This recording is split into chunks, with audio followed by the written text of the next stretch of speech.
COVID-19 has changed our world. The way we live, our economy, our health systems, everything. COVID-19 will not be forgotten.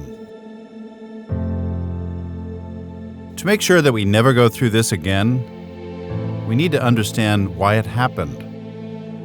COVID-19 and other zoonotic outbreaks were transmitted to people from wild animals that were taken from or pushed out of their natural environment. Some transmitted the virus directly to people, while others transmitted it through domesticated animals.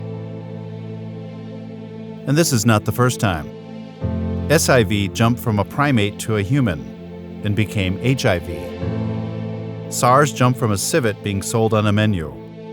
MERS from a camel. Bird flu jumped from wild birds. Ebola from bats. There are countless other viruses waiting to be unleashed if we don't change our relationship with nature. And the next outbreak could hit us much harder. Experts agree, rising wildlife trade, industrial farming, and dwindling wilderness have brought people into closer, unnatural contact with wild and captive-bred animals. We can prevent more pandemics by addressing their root causes, and that is exactly what our campaign, EndPandemics, is doing.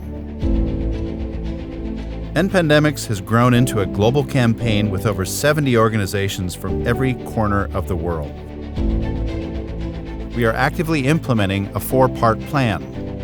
We're training frontline protectors of nature across the globe. We are helping officers identify and stop trafficking of wild animals and their viruses across borders. We are helping impoverished communities adopt sustainable livelihoods. And we are educating youth and the public to stop buying and selling wild animals and to support the closing of commercial wildlife markets. And we are making progress. Lawmakers have invited us to help strengthen environmental regulations. Global media have transmitted our message to over 700 million people. And now corporations are starting to get involved, sponsoring us and sharing our message. The vaccine for COVID-19 may not work against the next virus. Stimulus packages will amount to expensive Band-Aids that need frequent changing if we do not address the root causes. Join us. With your support, we can prevent pandemics because our lives and economies depend on it.